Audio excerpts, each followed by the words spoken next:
Hello, good morning all of you. I am doctor Seema और आप देख रहे हैं अपना YouTube channel RS mathematics and geography classes. तो कैसे हैं आप लोग? आशा करते हैं कि बहुत ही अच्छे होंगे। तो चलिए शुरू करते हैं आज की क्लास। आज की क्लास में हम देखने वाले हैं मोस्ट इम्पोर्टेंट क्वेश्चन जो कि ज्योग्राफिकल थॉट से लिए गए हैं और अक्सर एग्जाम में TGT, PGT, UPSC या फिर नेट एग्जाम हुआ, RPSC हुआ, सभी में ये क्वेश्चन पूछे जाते रहे हैं।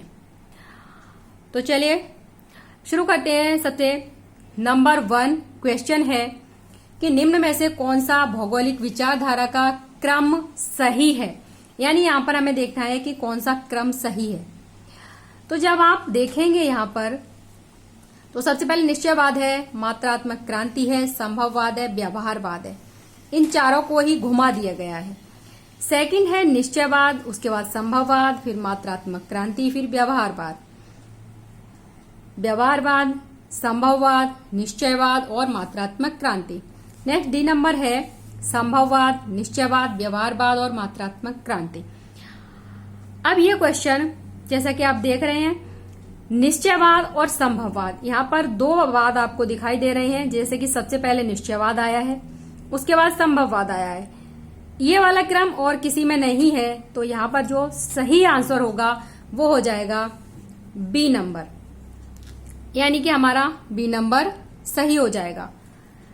अगर यहाँ पर मात्रात्मक क्रांति और व्यवहारवाद ना देकर संभववाद के बाद पूछा जा सकता था नव निश्चयवाद, और नव निश्चयवाद के बाद यहाँ पर प्रासंभाव्यवाद भी पूछा जा सकता है।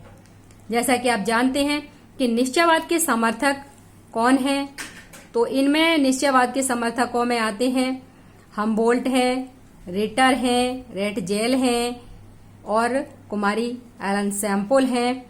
वहीं संभववाद की बात करेंगे तो संभववाद के बारे में, जैसा कि संभववाद के जनक कौन हैं, तो ये ब्लाश महोदय हैं और अन्य समर्थकों में फेब्रे महोदय का नाम उल्लेखनीय है। उसके बाद यदि हम बात करें नवनिश्चयवाद, तो नवनिश्चयवाद कौन लाया था? ये क्वेश्चन अगर घुमा दिया जाए तो यहाँ नवनिश्चयवाद हो सकता है, यहाँ प्रासंभाव्यवाद हो सकता है। नवनिश्चयवाद के समर्थक टेलर महोदय हैं, जबकि नवनिश्चयवाद के टेलर महोदय हैं, और जबकि प्रासंभाव्यवाद के कौन हैं, तो OH के स्पेट महोदय हैं। चलते हैं हम सेकंड क्वेश्चन पर। निम्नलिखित में से कौन सा सुमेल नहीं है? यानी कि इसमें 3 तो सुमेल हैं और 1 सुमेल नहीं है। जैसे आप बात करें हिप्पार्कस, तो हिप्पार्कस एस्ट्रोलैब ये बिल्कुल सही है। रेड जेल की बात करें तो रेड जेल की है एंथ्रोपोजियोग्राफी, जो कि अत्यंत महत्वपूर्ण इनकी पुस्तक, इनका ग्रंथ है। और एनेक्जीमेंडर की बात करें तो नोमोन एक धूप घड़ी थी, तो उसका आविष्कार एनेक्जीमेंडर ने ही किया है, ये भी बिल्कुल ठीक है। और इरेटोस्थनीज पेंजिया, इसका कोई मिलान नहीं हो रहा है। इरेटोस्थनीज यहाँ पर आंसर हो जाएगा, और इरेटोस्थनीज को ही भूगोल का पिता कहा जाता है। यानी कि फादर ऑफ ज्योग्राफी किसे कहा जाता है? तो इरेटोस्थनीज को कहा जाता है।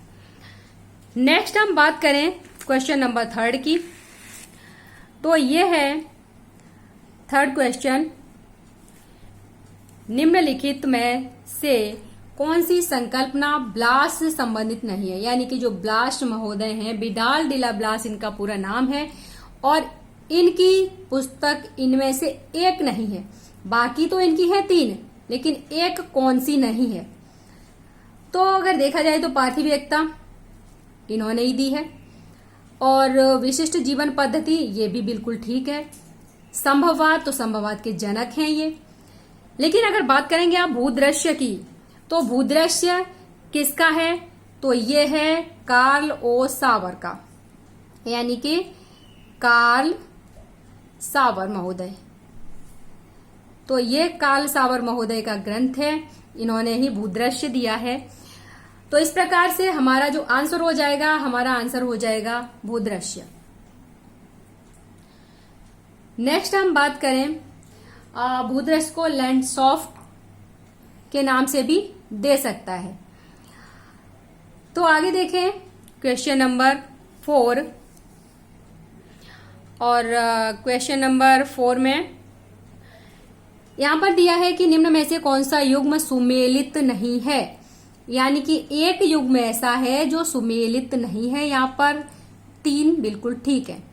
कोटि आकार का नियम की बात करेंगे तो कोटि आकार का नियम जी के जिफ महोदय बिल्कुल सही है। फुटकर गुरुत्व नियम ये रैली ने ही दिया था। सन नगर की संकल्पना, तो सन नगर की संकल्पना दी थी पैट्रिक गेडिज ने। मेगालोपोलिस, तो मेगालोपोलिस सीडी हैरिस का नहीं है, तो ये किसका है, तो मेगालोपोलिस है जी गॉटमैन का। तो इस प्रकार से हमारा क्वेश्चन जी गॉटमैन का ये भी पूछा जाता है कि मेगालोपोलिस किसकी रचना है, तो हम बता सकते हैं जी गॉटमैन। नेक्स्ट हम बात करेंगे क्वेश्चन नंबर 5, और क्वेश्चन नंबर 5 में जैसा कि आप देख पा रहे हैं, किसने सर्वप्रथम वास्तविकता से संबंधित विज्ञानों का वर्गीकरण प्रस्तावित किया था। तो यहां पर पूछ रहा है कि किसने सर्वप्रथम वास्तविकता से संबंधित विज्ञानों का वर्गीकरण प्रस्तुत किया था, तो ये किया था इमैनुअल कांट महोदय ने।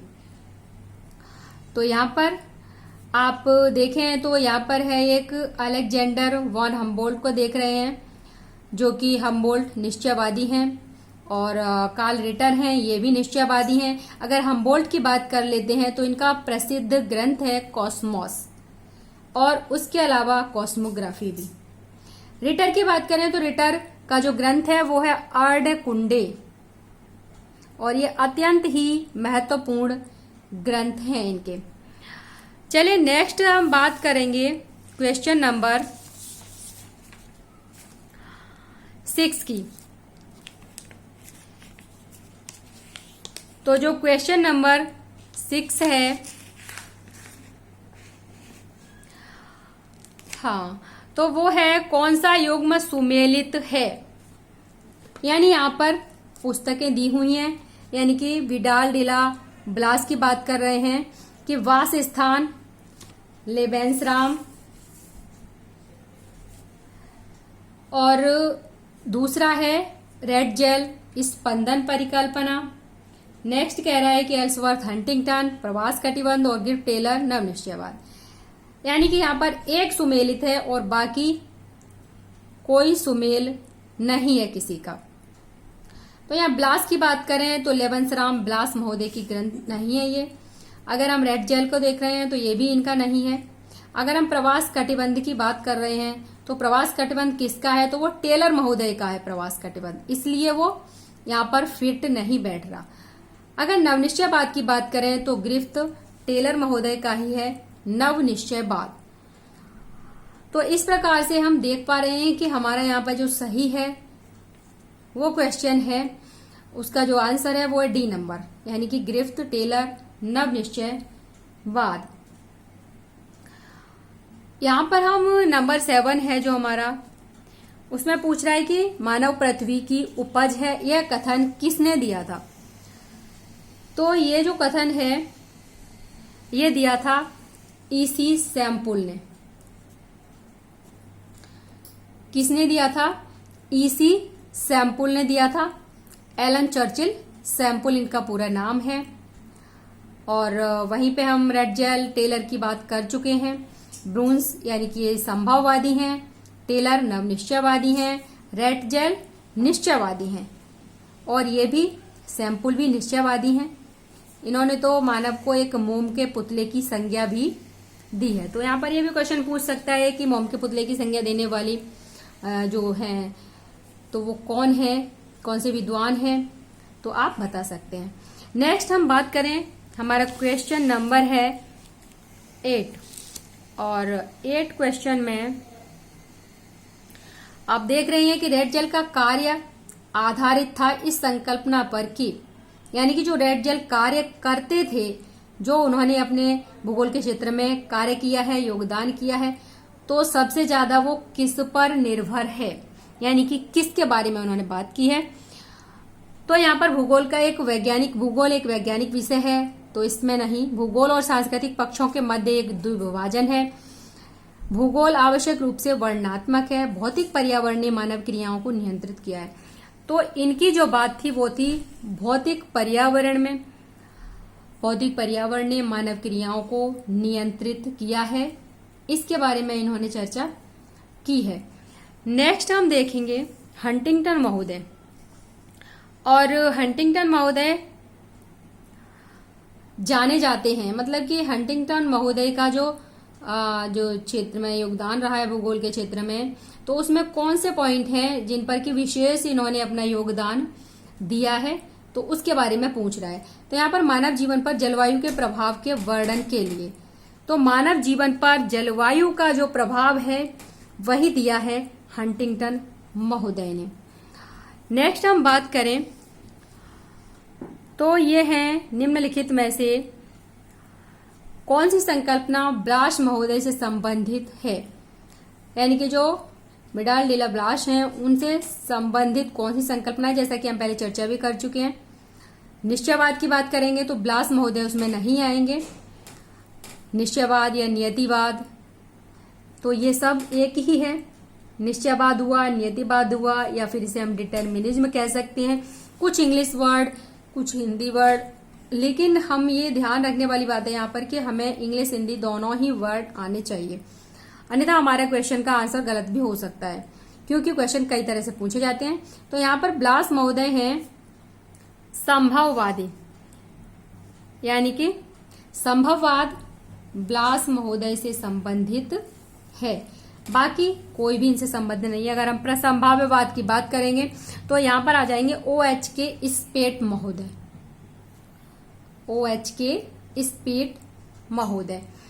तो इस प्रकार से क्वेश्चन पूछे जाते हैं, और यदि हम इस प्रकार से विश्लेषण करते हुए क्वेश्चन के आंसर देखेंगे तो एक क्वेश्चन में से हमारे 4 या 5 जितने भी क्वेश्चन तैयार हो सकते हैं। तो आज की क्लास में बस इतना ही। अगर वीडियो पसंद आया हो तो लाइक और शेयर करना ना भूलें। मिलते हैं नेक्स्ट वीडियो में और भी अन्य क्वेश्चनों के साथ, और भी बहुत सारे प्रश्न आपको देखने को मिलेंगे। तो चलिए, नमस्कार, धन्यवाद, जय हिंद।